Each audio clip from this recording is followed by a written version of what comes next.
I was Okay. awful. And you're live. We're live. Hello, everybody. Welcome to QuaranCon2020. I am John Kong, oftentimes known as JC. Today, we're going to be talking about own voices. So what is own voices? Part of this panel is about every writer has a voice, theirs, their characters, and the words they create. But what do these voices say to the reader?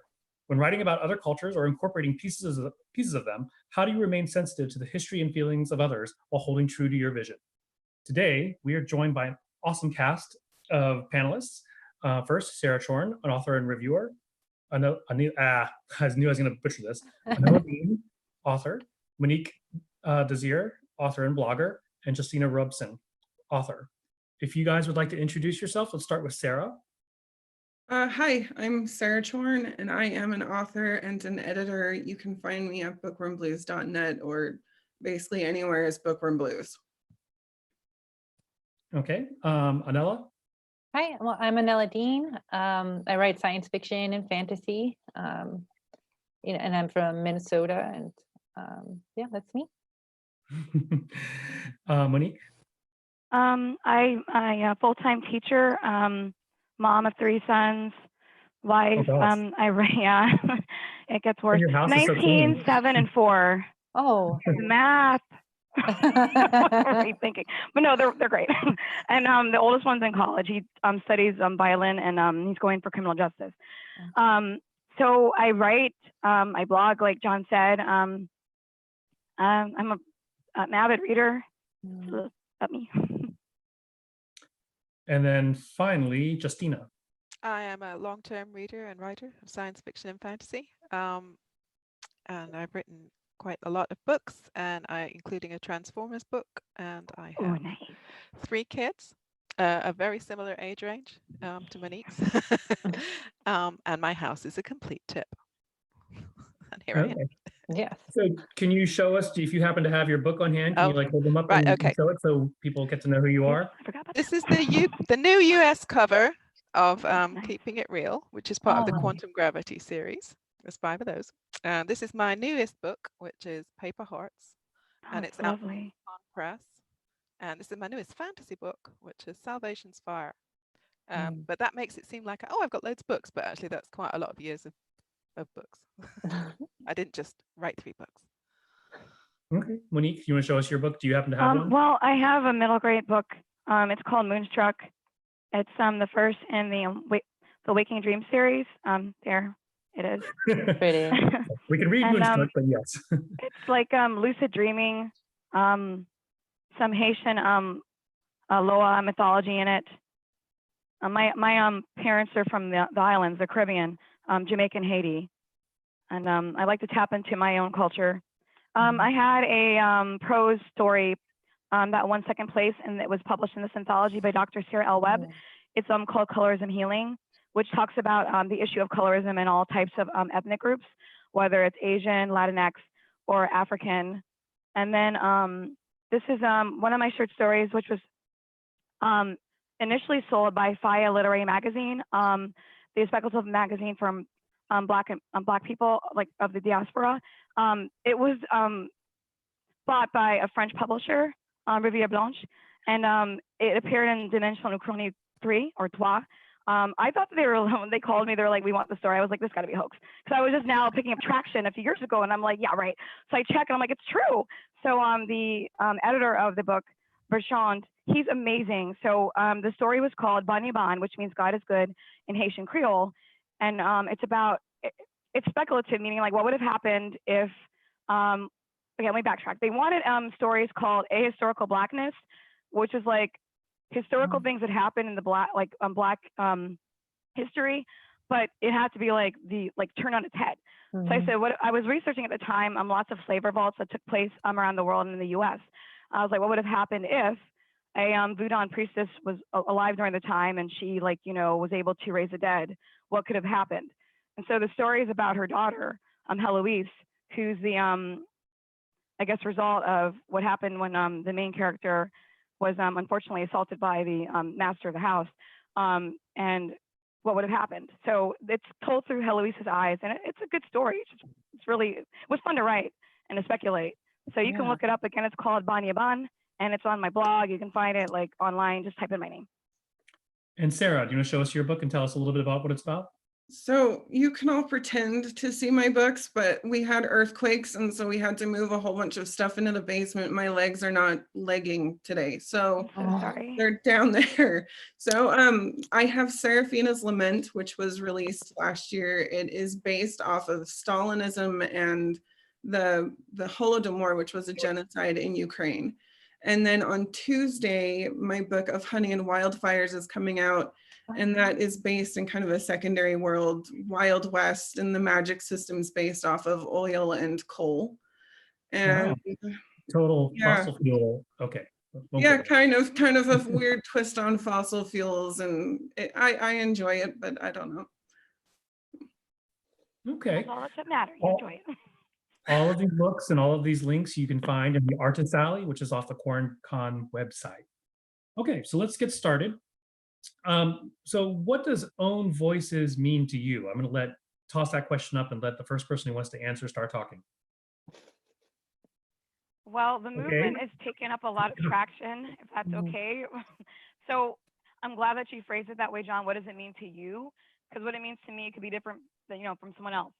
And the movement started off by a woman named Corinne Dalvis. Mhm. She is of Dutch descent. She also identifies as disabled. She was just wanted to draw attention to the fact that people that are from those, quote unquote marginalized backgrounds should be able to write about those backgrounds. Mhm. So when people hear that now, those that may be supporters detract it, they might think that, oh, that's a new form of gatekeeping. But we can talk about that later. But it just means if I'm now so proud to be able to write about my own heritage, being, West Indian and living in this country. I was born and raised here. It's just so nice to do that and to be like, wow, my culture's cool, So that's a little bit about it. I would like to insert here that just in the interest of full disclosure, that actually Monique came up with that question. So when she says it's a great question, it was actually her own. I'm not nearly as insightful as she is. I basically asked all the authors for questions. Pure confession. But I'm Okay. flattered. Anybody else? Own voices. Well, I mean, I agree with what Monique said, but I also think Own Voices, it was a movement that helps to give visibility to the stories that are written by people who experience those stories. So it's bringing a spotlight to work that otherwise has not been visible. Sarah, do you want to add anything in? I think they pretty much covered it. To me, Own Voices is useful because a lot of people who write our own experience, like for me, I really write a lot about like terminal or chronic illnesses and disability because that's what I know. And before Own Voices, it was really easy for authors who wrote their own experiences like that, who put some of their experiences into their characters, to get kind of swept under the rug. There's always something newer and something fancy out, and all this stuff. We don't get pushed. Our books do not get pushed out there as often as other books from big 5 publishers or whatever. And so for me, Own Voices is really just a very useful platform to not only say, look, here's all these diverse books that are just amazing that you should read, but they're also based on the author's real experience. So there's a lot of genuine feeling to them. I love Own Voice. I think it's great. So anyway, there you go. There's my box. And Justina, do you have anything to add or anything you want to comment on Own Voices? Well, for me, it's a really useful flag, because if I want to read something which has got authentic, is something we might discuss later, an authentic experience, a fully lived experience from someone who is in a set of circumstances that I've never been in, that's a really important tag for me. I really enjoy being able to find things like that without having to go to lots of research in order to discover them. And also, I think it's an important platform to push it forward to the attention of people in general, because otherwise, without that, there is this well, there has been a I'm pretty old, a historical tendency for everything that you can come across to just sort of be washed with the same generally quite white normalized brush. And I'm using these terms and I realize that they are political hot potatoes in their own ways, but just to have a very rough idea, it's really nice to see these things coming forward now, and getting more attention so that everyone can find them. Because so for you, I'm sorry. So for you, it's more from a reader perspective in terms of being able to find something that might not fit within your typical. Well, yeah, but I think in general, to have it flagged up there as like, this is the real deal about this particular subject. This person's writing from, you know, a lived history as opposed to an imagined history, because we could all be very empathic and imagine and can put ourselves, can't we, in any situation. Like I've read about robots and cyborgs and AIs and all kinds of transhuman people, as I do a lot, but that's a very different thing from me trying to write from the perspective of other human beings alive right now on this world who have completely different lives. Yeah. I wonder if I have been asked this on another panel for Necronomicon, saying, is it okay if like the white gaze or the white, as Justina was talking about, were to try to write like the color purple? And well, no, because you know, Alice Walker, I mean, it's a different type of story. It's very personal. And Owen's Voices is it's a good thing. It's a positive thing. It's opening windows, doorways, giving opportunities. And why would you, I mean, now more than ever, people are opening up books. You know, not because maybe they want to watch television, I don't know, but I love books. And before this happened, I was reading lots of books. And it gives you an opportunity to visit other places, whether they're robots or, you know, someone dealing with a disability. Well, yeah, I think that's important to say that Own Voices is not subtracting anybody. It's adding. It's adding the voices of those who have been previously overlooked and trying to shine a light on here's a story from somebody who lived the story. And so it's not trying to take away anybody's writing. It's trying to add to what we read. This is great. These are a lot of great positive aspects of the own voices. Do you think there are any negative aspects to it? Not within of itself. I think it's more of like, and this sounds really funny, but there's this tweet that went out. I don't know if she was being sarcastic. It was a few years ago, and she was she tweeted that she wasn't able to get enough sales for her vampire novel because the Own Voices movement. So I was like really sarcastic and replied, what? The characters you're representing, are they getting angry? You know, I mean, where are they? Are they dead? Or could they be? So I was like, because I wrote a vampire novel a long time ago. The publisher went out of business, so I got the rights back. But it's like, I mean, what am I going to do? Go to the characters and be like, so guys, how do you feel about this Own Voices movement? I mean, you guys feel like you're being like pushed aside? I mean, they're not real. And if they were, God help us. But it's like, they'll take like something so like this genre that's fantasy that anyone can tap into. We'll say, oh, it's because of Own Voices movement that, you know, no one's bought my vampire books anymore. I'm like, no, it's not taking away from you at all. It's just opening more doors for other people that want to feel like they matter. Yeah, it's adding. Exactly. Yeah, exactly. Like Anela. Yes, Anela. Anela, Spanish sorry, vowels. Anela, forgive me, Anela. Does anyone else want to add? Are there any negative aspects? I mean, to the own voices, kickback against it? Earlier, we had a panel about diversity in fantasy, and there was just a talk about how fantasy was, I mean, the classics of fantasy, the Chronicles of Narnia, The Lord of the Rings, Elric of, I can't even say the name. But anyway, they're all sort of white, and Elric was really white because he was an albino. And so that sort of forms the foundation of our fantasy literature. And then some people have said, you know, fantasy has always been diverse because we have elves and dwarves and orcs. And so that is one of the arguments you'll see. Yeah, right?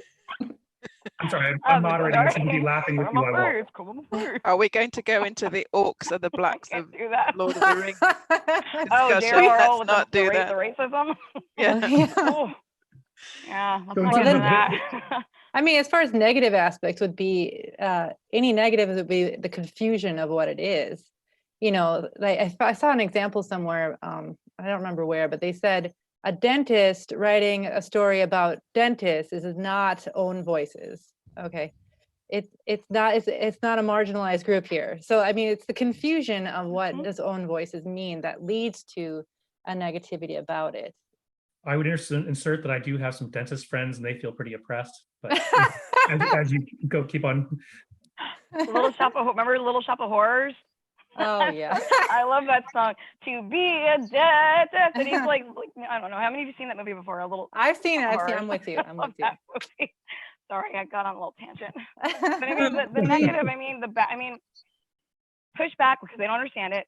When you confuse things because you lack the knowledge, or if the powers that be try to crystallize it by saying this is just what it is and that's all we're doing, or if they pick only certain groups that can be, it's like even now, like I find it hard, like if I'm watching a show and I feel like I picture them in this room saying, okay, let's get diversity in here. What do you think, Chuck? Well, you got, he's depressed. Okay, yeah. And let's make him Black. Okay, great. And let's also make him this. I'm like, what? Check. I'm like, are you really doing this genuinely, or are you just like checking boxes? Token, what are you token really diversity. doing? Token diversity, right? Yes, Yeah. I don't like that. No. Yeah. Okay. I think that also, once again, Big Five traditional publishing, I think they're opening up a lot more to own voices. I do wonder, within the young adult fantasy, young adult fiction, that seems to be one of the biggest subgenres for own voices. Do you think that's pigeonholing it at all? Can we write like adult fiction? You mean with it being in the young adult sphere instead of adult? Correct. Like, for example, Children of Blood and Bones. To me, I read that book and I was like, this does not read like YA to me. There's some pretty, deep themes. I can't remember the name of the blogger. I have to find her name. Forgive me. I recently found her. She was published on Strange Horizons. She's a young adult. She wrote pretty much like an expose on the fact that she feels as if adults are hijacking the YA genre. I know who you mean. I can't think of I'll try to find her name. I'll find her. Am I allowed to move on my computer? I don't want to mess anything up. But share your screen. So no. Oh, maybe I should. No, we don't want to lose you. Maybe we don't. She pretty much said what you guys said, which John, what you said is that it was like, she's like, do you guys even like talk to young adults? Like I teach 6th, 7th, and 8th grade reading. So I'm always like, I have a pulse on what kids are like, what they don't like, what they do like. And it's true. They get a little annoyed. They're like, why are you, like, they feel like adults are like getting into their spaces. And not all of them, but what the young lady said, it had valid points. So I learned that a lot of adults read YA. I started reading YA in the past, like maybe 7 years, because I was like, interesting genre. But you're right. Some of them are like very naughty, very risque. It's like, why are you like, ew? So one little girl said, like, why do you guys assume that all young adults want to hear about like sex or nudity or losing their virginity or getting pregnant? She's like, why? What is this? And she was right. I applaud the young lady, and I'm taking notes because I hope that I can. Sorry, go on. Is it Vicky C Books? That one? I think it is Vicky. I think it is Vicky Books. Vicky again at WordPress. Yeah. Yes. Yes, her. Yes, I read her. Yes, and for me, what young adult is an age tag. It's not a genre. So we're dealing with what teens are dealing with, and you can have all the themes, of like sex and violence and abuse, but it needs to be under the umbrella of that maturity, of where teens are, in their heads. So the criticism has been that you have them reacting to sex and reacting to violence as an adult with a fully formed, with their maturity fully formed, instead of just where teens are completely like they're still trying to figure out who they are on the inside. And that element is not being added to the mix when dealing with these big themes. Because it seems like nobody misunderstands what middle grade means. Middle grade, we all understand. But when you put YA on it, suddenly it becomes a genre that's allowed to include everything that would get an R rating stamp at the movie theater. I don't know why there's a sudden confusion when that's added on. But So I for think- me, that's what it is. Okay, well, I think was basically a lot of the own voices authors are getting pushed towards the YA subgenre as opposed to adult fantasy. Does Justina or sorry, Sarah, do you have any opinions on that pigeonholing? Yeah, so I'm also a full-time book editor, and so I get a lot of people who I get a lot of people who query me with fantasy and science fiction mostly. I do some romance too, but what I've noticed is that there's a drive. People have started promoting own voices and diversity so much. So there's a group of people who query me and specifically ask me to read their manuscripts so I can tell them where to put diversity in their book.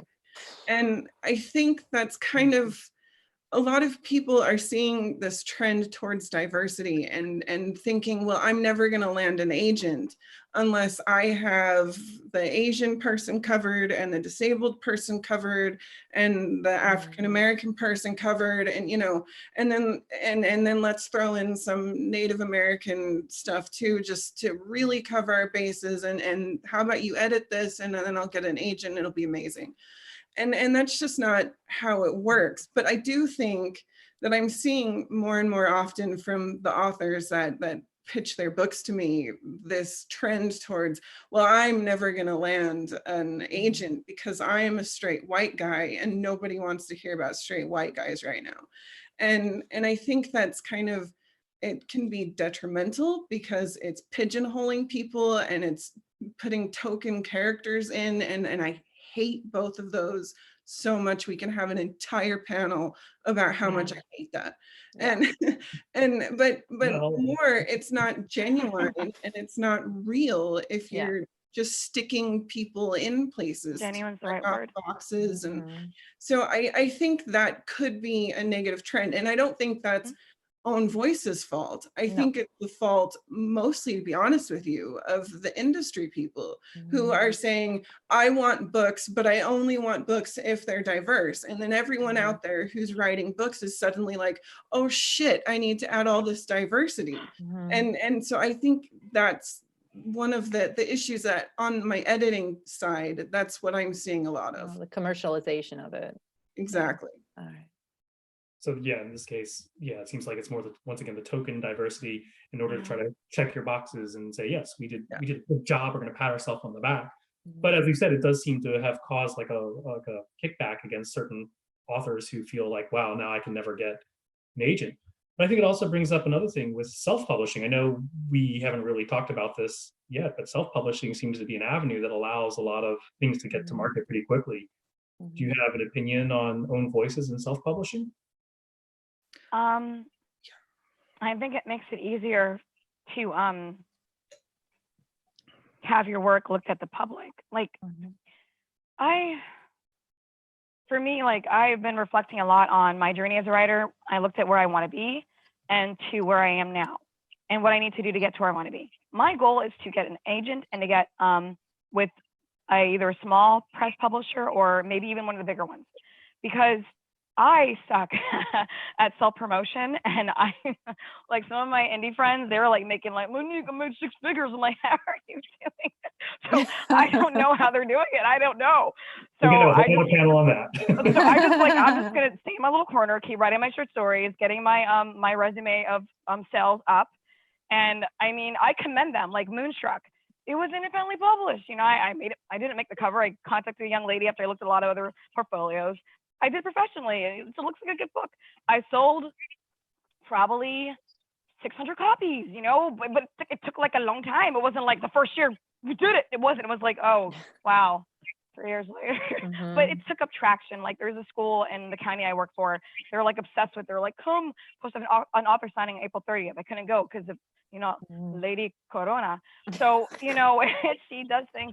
So it's like, I if you guys are indie authors, God bless you. I wish you could like rub off your skills on me, but I see what they're doing and it's amazing. But what bothers me is that I still think there's a stigma against being self-published. Mhm. where some Yes. agents and some other gatekeepers and facilitators will be like, well, her first book that she published by herself, it failed. We cannot take the risk. I'm like, what? Take a chance on me, you know? So that's, I think like it's great, but there's like this caveat where, but if you messed up and didn't do what you could have done to make that money and to get that impact, then it could be damaging. I don't know. Does anyone know more about that? I mean, is the stigma really that bad? Maybe I'm just freaking out. It's don't getting think less. Me, help me. No. Oh, Justine, why don't you? go ahead. Well, sorry, I was just going to say, I don't think so. I think for most agents, their main goal is to try and find someone whose work they think they can sell. So it doesn't really matter if you published it yourself or if someone else did it. If they read it and think, yep, this person's got something, they're still going to pick you up. It won't matter to them at all. And the same thing will go for publishers, because it's just about making money. So you're kind of saying, you're criticizing yourself for not having made this fortune that certain indie writers are making, because you don't want to do the whole publicity and marketing machine, or you can't. I can't. And it's I'm not that a I don't total want to do failure. it. I'm not good at it. I get it. I am not good at it either. That doesn't matter, because if you are, taken on professionally, other people are there to do that for you. So it doesn't matter. I would also say that the stigma doesn't seem to be there quite as much as it used to be, because there have been several self-published books that have later gone, but they didn't necessarily do great, but an editor might have picked them up for some reason and decided, yeah, they want to do this. And one that comes to mind is K.S. Veloso's Wolf of Oren Yarrow, which was picked up by Orbit, and I don't think it sold great as an indie, but I think it's just killing it in the traditional market. Likewise, I think Jonathan French, his book was Grey Bastards, and I don't think it sold great as a self-published book, but it got picked up by somebody, and once again, it's selling great. And he got big through self-published Fantasy Blog Off, which, Sarah, I think your book is a finalist in this year's. I was a semi-finalist, yeah. Congratulations. Entering it again this year if he does it again. Self-publishing, most of my clients, I'd say about 90%, I edit for a few publishers, but most of them are self-publishing. And I'm self-published, and I suck at publicity. I really do. I have a book dropping on Tuesday, and I couldn't tell you how to market the thing. I'm basically just writing blog posts and then going on Twitter and saying, who wants one? And that's how I'm marketing my book right now. It's very effective, let me tell you. But I love indie. I love indie publishing, and I think it would take an act of God to get me away from indie publishing. And the reason why is because of own voices, to be quite honest with you. I had an agent, and then I cut strings with this agent for numerous reasons. But one of the reasons why I cut strings with the agent was because I felt like I had no control over my own book. And I didn't, and I was very afraid that if the book got bought by some publisher or something, then they would try to edit out some of what made, like I gave Serafina in Serafina's Lament my spine injury and my chronic pain, and she has to walk with a cane, stuff. I gave her a lot of who I am. And I was very afraid that a publisher would try to edit some of that experience out. And that's just not somewhere I'm willing to go. Like, period, end of discussion. You do not get to erase me from my characters. That is it. And I saw that happening to a lot of authors, and I edit for a lot of authors who actually get their books back from publishers who have bought them because they get really discouraged by various points of the editing process. Some of them are very similar to this.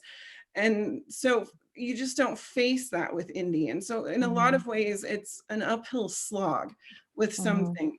But by self-publishing my books, I never have to worry about the representation of me and my characters.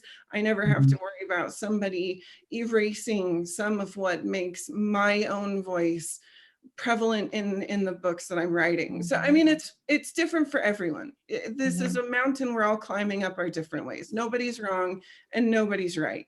But that's where I ended up falling on the whole indie thing. And I cut ties with that agent at the time.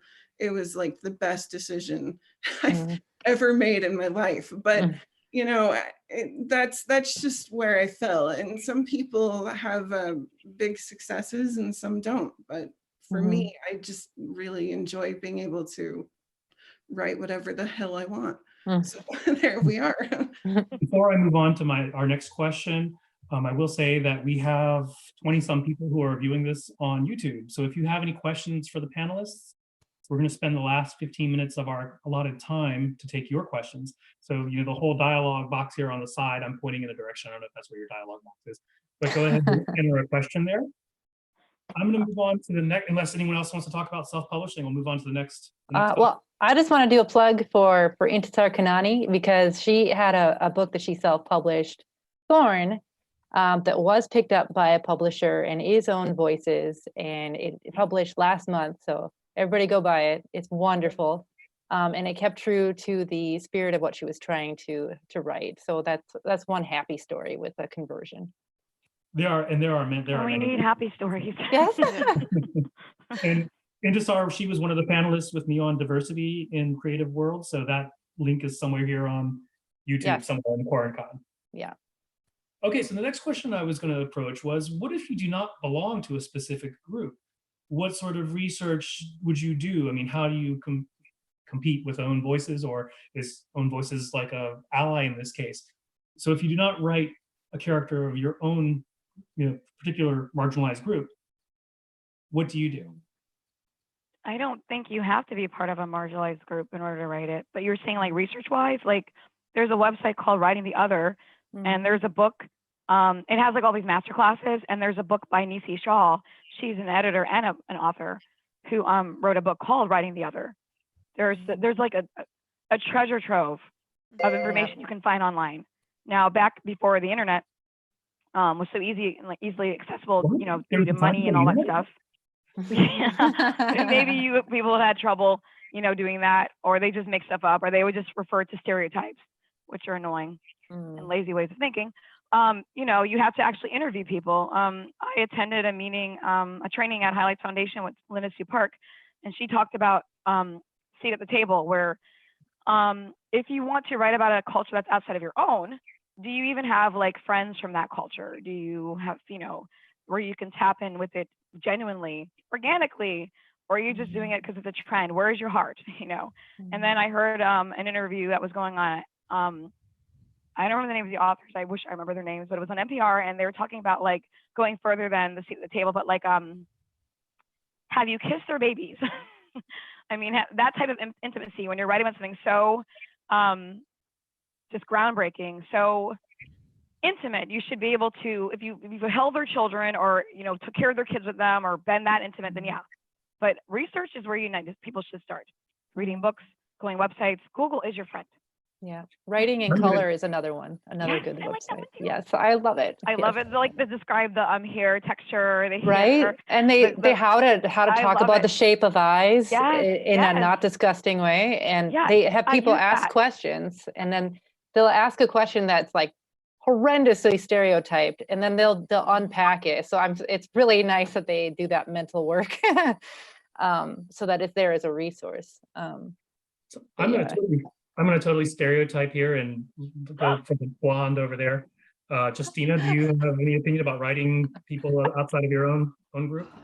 I think every book I've ever written has people outside my group in it, which I deliberately included right from the start, because I wanted to have futures where everybody was included and where all of this stuff was in the past, which was very naive of me at the time, way back when I started. So I don't want any of that. None of that bigotry stuff will be getting through. Everybody will be getting a fair deal. People, anyway, that was my thing. So I tried to put people in, but in a sense, I wasn't trying to write Own Voices in that, because of that, the people didn't have the same kind of pasts, backgrounds, cultures, experiences that they would have had if it was still all ongoing, because everything of this was set in a future or another world or something slightly offset. So in a way, I tried to focus on what they were doing as human beings, what they were doing as characters, who they were as people, what their job was, all their interests, and kind of only mentioned their membership of what are currently minority groups tangentially. So you can see there are people who are deaf or disabled or all different backgrounds, but but I never got into, because I knew I couldn't write authentically from a very deep experience, and particularly, especially because having read so much of the great literature like Color Purple and other things like that, there's no way I could really, pretend to authentically It's one thing to understand read it and stuff one thing in to there. live it. So don't go there was my feeling. It's like I have to go there because I want everyone to be included, but I can't go there in certain senses. So I'm always kind of playing that careful cat stepping kind of game. I don't know if it works. People have to tell me. I'd be horrified if somebody said, this character in this book is a dreadful representation or really racist, and that'd be awful, but maybe they will, I don't know. Well, does anyone have anything to add? Well, I did write outside of, I mean, I'm not disabled, but I had a character in a YA book who has epilepsy. And so I was very nervous. I wanted to write a YA that included disability because I didn't feel like there was a lot of it in YA, or not a lot that I've seen. And so what I did was a lot of research, like what are the things that people with epilepsy have had taken issue with when there are characters with that condition. So I did a lot of reading on that, so I could be like, okay, don't do any of these things. And then I also went and had 3 sensitivity readers go over it. And the important part, I think, when you're writing about an experience that you don't live, is that you not only get the sensitivity readers, but you listen to them. So you have to integrate what they say, and not, you can be like, well, I don't agree. You can't agree. It's not you. It's not for you to disagree. You just need to take what they're saying and learn from what they're saying. And I think that's an important part of when you're writing in a marginalized group that you don't share. So another question, this actually came up in the diversity and creative worlds panel, and actually I guess I brought it up. One of the things, at least for me as a writer, is that I don't say that my particular experience represents every single Chinese American male. Do you feel that sometimes being of a certain community, a marginalized group, gives somebody, I guess, a standing that it still doesn't necessarily, maybe they don't have, I don't know what I'm trying to say. Never mind, I should have reformulated this question. Well, I think I see where you're going with it. Like, we're people of like ethnicity or marginalized groups, we're not a monolith. Me being, yes, I'm Black, but what Alice Walker wrote, I could not write. Just being honest, that was not my experience. But I can relate and empathize. My experience being, first generation American here after my parents came, I can write that because I lived it. But again, Asians, Latinx, Blacks, whites, we're not monoliths. We don't represent the whole. We're just individuals. The problem is, because white has been the standard for so long, it's hard for people to look out of that sometimes, or they don't want to. It's uncomfortable to step out of what you're used to. And like, I used to be like really big. I was like 240, and I lost the weight like 16 years ago. And you have to get uncomfortable with like weightlifting and working out and your heart racing and sweat pouring out of your pores. So I'm relating this analogy of losing weight to the analogy of stretching and losing our baggage as human beings. And our country has a lot of baggage when it comes to discussions about race, ethnicity, gender. We're all losing our minds. It's something else. I have a question, actually. So at what point do you, when you read things and you find them they're objectionable, what is the thing? What is the objectionable part of it? Is it because the character that they're writing about isn't seen as a fully rounded human being? They're just being chucked in as some kind of quota personality or something. Where does it happen? Well, where I've seen it is because when people write, because I've seen stories that include Hawaiian culture, and it's always the mystical hula dancer, which has a lot of levels there. I mean, and that drives me crazy. It's like the hula dance That means they did no research on it. There's no magical powers, folks. It's an ancient dance.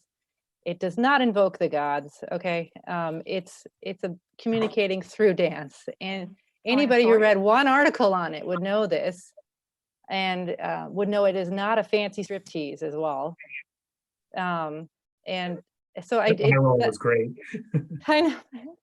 So that part drives me crazy. It's the stereotyping based on what you'd prefer it to be.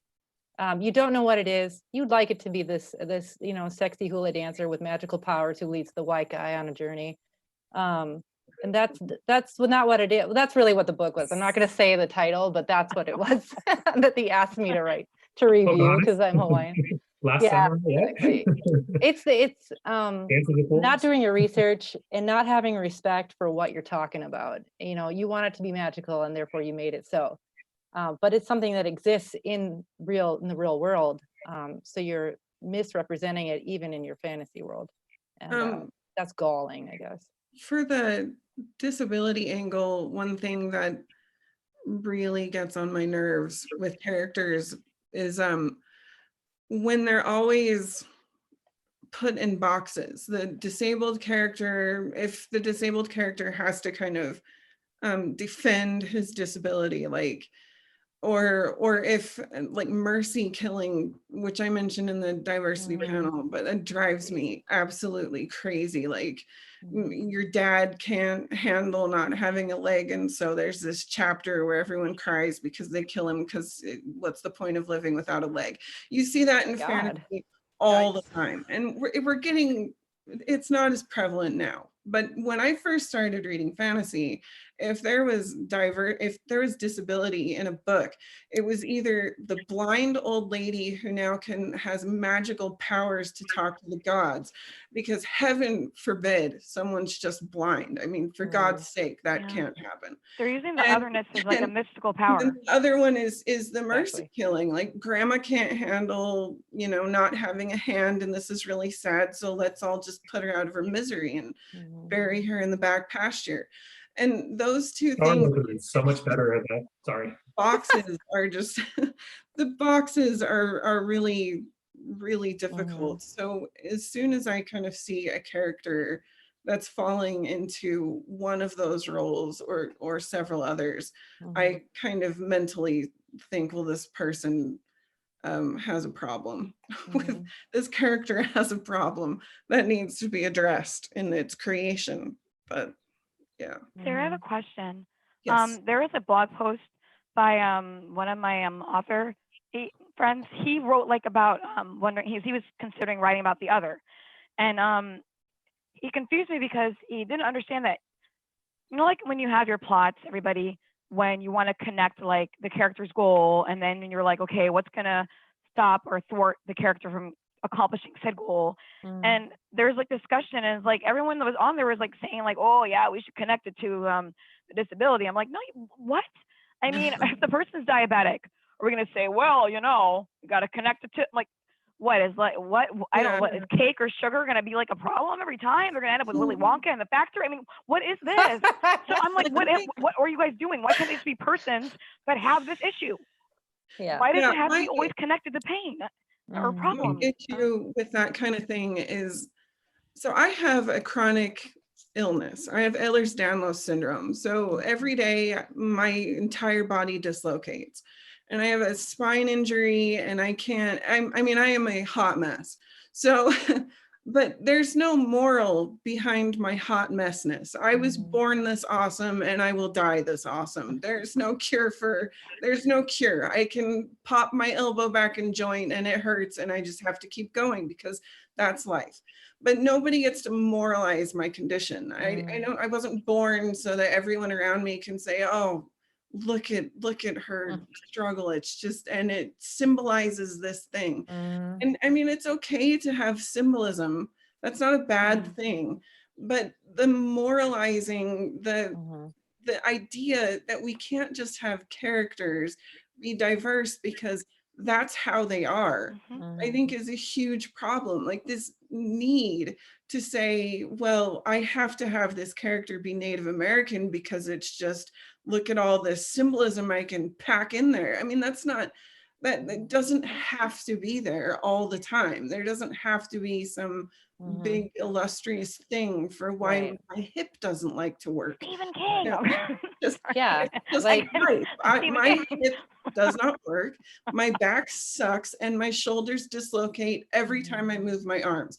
And if you're putting me as a character in a book, that would just be the character in the book, and there would be no reason for it. It's just, that Yeah. sucks. The trouble comes with giving it a purpose. Like it has to have a purpose in the plot instead of Yeah. it just is. Being a part of the, yeah, Drives me exactly. Crazy. Yeah. Yeah. I was right. I told them, no, we're not doing this. We're not we have having it, about 10 no. minutes- we have about 10 minutes left, and we do have some questions from the audience.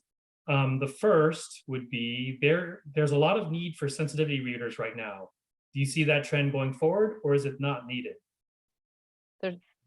Depends. Well, Depends on what you're writing about. yeah, like when I was writing about a disabled character whose condition I don't share, I need sensitivity readers who have that condition because I don't know what I don't know. And I got several because not everybody's experience is the same. So I get different experiences to try to make this, more genuine and not cause harm. That's the big part Mhm. is the not causing harm. It's not, we can just write whatever we want, because it's fantasy or it's not otherworldly. But we're having readers based in the real world. And our responsibility is to not harm those readers by just throwing whatever we feel like into the mix. Yeah. I'm writing young adult urban fantasy. It's really weird. Point is, I have like these characters, they're young, and one of them is Albanian. I have Albanian students. I'm like, hey, can your parents or you read this? And they're like, sure. I'm like, if it's anything dumb, I'm like, just beat me up if it's wrong. But before I gave it to them, I looked it up and like, what can I look up? What can I learn? Because I don't want to be like ignorant and dumb sounding. And, I want it to be like, I want it to be authentic. I want it to sound cool. It's a fantasy, but still there's a little bit of depth. Because I mean, look at like whether you're playing video games of Mass Effect or watching The Expanse, there is depth to these escapist stories. And with that little bit of depth, you want to make sure that you are responsible for how you represent the characters. Yes, and pay your sensitivity readers. They're doing a lot of emotional labor. So. Yeah. The next question, do you plot your story around the diversity, or does the story show with those diversity? I will repeat that because I'm trying to unpack it. Do you plot your story around the diversity, or does the story show with those diversity? Okay, well, diversity exists just full stop. It's not a thing that we add like a subplot. It's the thing that is because it is in this world. So I think that question feels like it's framed around diversity being an ingredient instead of something that's just a proper representation of what the world would be like, any world. I think the question is lending itself to that weird scene in Endgame when we see this, it would be a beautiful poster. When all the female Marvel characters are standing there like, hooah, hooah, hooah, girl power. It's like, wow, but it's like, we know you're all women. We know you're behind, Captain Marvel. We know this. We don't need you guys to do it. So it's kind of like people said it was forced. And I don't really want to argue about that, but I mean, could it just been a poster or a t-shirt? We know they're there. They're always there. So why must you like make it like more like it was contrived. To me, it was contrived. It was like, look at all our women. Exactly. Instead of like, they're just in it. Exactly. And I love Scarlet Witch. She's my favorite. Yeah. I love her. Justina, we haven't heard from you in a while. Do you have any opinions about plotting around diversity, or does diversity happen? I would only, for me, the characters kind of drive the plot along, and I just follow whatever they're doing. So if they have some, one of my characters that I wrote about recently in a fantasy novel is deaf, profoundly deaf, but she's not home from a deaf culture. She just happens to be a person who was deaf. And therefore, for that reason, there's a long, complicated thing. She was saved and spared when the rest of her lot were genocidally wiped out in a terrible war because she didn't hear it. She didn't get out. She stayed where she was in hiding because she didn't really know what was going on. So she gets to survive, and in that sense, I suppose that's plotted around her situation. Mhm. But that wasn't deliberate. It was kind of incidental. Yeah, you She was integrated already it dead in. beforehand, and then I thought, oh, why doesn't she get steamrolled with the rest of them? I need to be able to save her. And I thought, oh, okay, well, she could, and then so it Mhm. happened like that. I Yeah. wouldn't plot around something much more deliberately than that, unless I was making a point about it. I wrote a novel called The Switch, which is set in a world where everybody is genetically engineered to the nth degree, and they're socially, and they're engineered. Everything about them is completely a setup, and they don't know. But two characters who are main, they do know, because they've had some inside information passed to them, and they're in a state of rebellion against things, but they're very oppressed, and they've been deliberately, they're both gay, among other things. And that is one of the reasons that the state uses to be able to just get rid of them whenever it feels like it. So in that sense, that's a really big part of the plot. And it was in there deliberately for political and plot-based and philosophical-based reasons. And it was in there. And but it's obviously, when I was writing it, I kind of had to put it in there in the story all the way down to the bottom of the story and the world building to make it make any kind of sense. So I have done that. We have one last question and 5 minutes to address it from Bread. I guess that's pretty. Anyway, what advice might you have for writing authentic, diverse content in fantasy worlds where the context is very different, i.e. clear parallels to real world cultures without harmful stereotyping? I'll repeat that question because, yeah, I guess when I'm reading aloud, I can't quite interpret it. What advice might you have for writing authentic, diverse content in fantasy worlds where the context is very different, i.e. clear parallels to real world cultures without harmful stereotyping? I think that this person should go and just start doing the classes found on writingtheother.com. Also going writing in color. With color, yeah. With color, yeah. They should go to those places and Read. Just read first, because it sounds like they're just going to try to be like, I'm going to use Japanese culture in place of my Asalaka Makalema culture in my novel. It's like window dressing. It doesn't sound like it's very like, it's like, I mean, I know what you're doing, but. Yeah. Then we'll run into what Sarah was saying, where they're just ticking boxes. Don't tick boxes. So, and get your sensitivity readers, have more than a beta team of you and any family members that happen to be of your same descent and experience. You need to go outside to get the authenticity that you're talking about. And I guarantee you, I mean, if you do it like weird, people will be like, hey, that's my culture. And I mean, and you can't, like, for me, it's like, if I know the person did it with good intent, I'm not going to be like I don't like the witch hunts that are going on, where authors have been forced to take back their books, or this cancel culture. I think it's wrong, because if these communities really care about their authors and their readership, if they see something wrong after it has already been put through the wash with sensitivity readers, editors, they should give that author a call and say, hey, before they lambast them on Twitter and then, hang them and all this stuff and beat them, and say, hey, do you know what happened to your book? It kind of was weird. Let's have a talk, not like go and say, look what they've done. I mean, are you trying to help them? Or are you trying to make yourself look better? Well, I mean, some of that is the exhaustion with being misrepresented. That is true too. So if that lessens, then I think you're going to have it's like getting poked in the side over and over and over and over. At some point, you're going to punch somebody, and it's going to be somebody who probably didn't deserve it as much as others. That's what I agree with too. Like for me, it is exhaustion, but eventually it can also go to apathy, or just try. For me, I don't want to be exhausted and I don't want to be numb. So I've come to a place where it's like, I need to be logical and I want to hear what's going on. Because if you don't hear the full story, like people were like battering books where it was like, did you read the book yet? So they assumed and believed what other book bloggers had said before they even read the book. You're talking about Emily Wenjal's. That's what I'm talking about. It's like, I haven't read the book yet. So for me, it was kind of like, I want to read this book first before I, pick sides or stake my opinion, because I didn't get a chance to read it. And that bothered me. So it's like, I know, believe me, I know exhaustion. As a Black woman, you're either denied your femininity. You are always shown, if you show any slight of being angry about something, when it's warranted. you are cornered into being like, oh, she's just angry. When a man's angry, it's like, oh, we should follow what he's saying. When a woman's angry, oh, she's angry, and it's not important. It's ignore. Yeah, baby. And I get it, but I'm coming to a place where I want, if it's not blatantly wrong, like it's like we're like, dude, this is obviously KKK, Nazi approved. This is wrong. Confederacy saying, I want to see, especially if it's another person that's marginalized, I want to see the fullness before I jump to conclusions. Because God forbid it could happen to me. It happened to one of my friends. I want to be fair.